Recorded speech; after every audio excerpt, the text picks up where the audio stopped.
I hear something in my head which is a true mixture of maybe jazz and classical and hardcore, but I haven't really been able to capture it yet in a band situation. John Zorn, il entend un truc dans sa tête. Il entend un espèce de mélange entre jazz, rock, punk, metal et plein d'autres trucs. Son cerveau le conceptualise, mais il aimerait bien le mettre en musique. Et c'est ce qu'il va faire avec Naked City, qu'il crée en 88.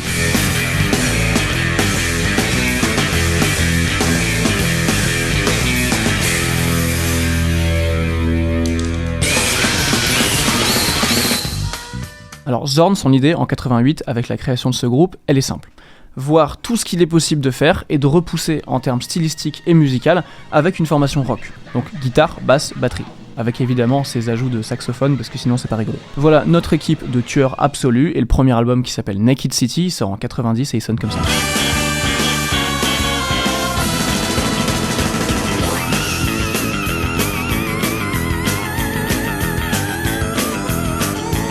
Donc voilà, très surf rock, jazz, free jazz, rock, punk, grindcore, on va y revenir, très expérimental, toujours ce petit côté soundtrack, country aussi, bref, on a capté les délires musicaux que Zorn avait dans sa tête et qu'il a enfin réussi à mettre en musique. Faut bien comprendre que Zorn, il voulait sincèrement créer cet objet musical unique. Il voulait pas juste faire le malin et regarder, mélanger des petits trucs pour être le premier à le faire. Et en même temps, si, il y a un petit peu de ce côté-là, enfin, c'est un petit con, Zorn. Il est connu pour être un petit con et titiller les gens et titiller les limites de l'acceptable. Je pense que la démarche avant-gardiste, elle joue un peu sur ces deux plans en même temps. À la fois être un petit con et voir un peu ce qu'on peut faire, et de l'autre, vouloir retranscrire sincèrement et purement des émotions musicales qu'on a écoutées, qu'on allait chercher un peu partout et créer un nouvel objet. Voilà, bref, Naked City, c'est ces musiciens, donc ce quartet, et c'est aussi leur ville, New York, au tout début des années 90 et à la fin des années 80.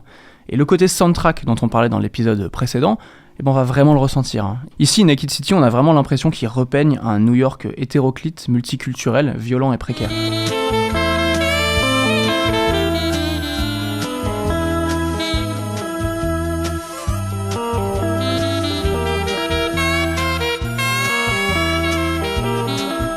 Bref, avec ses 26 morceaux, John Zorn a enfin réussi à retranscrire ces fameux mélanges qu'il avait en tête. Some of the pieces I've written for Naked City come the closest to that. On va parler de la suite de Naked City dans la prochaine vidéo, donc restez dans le coin.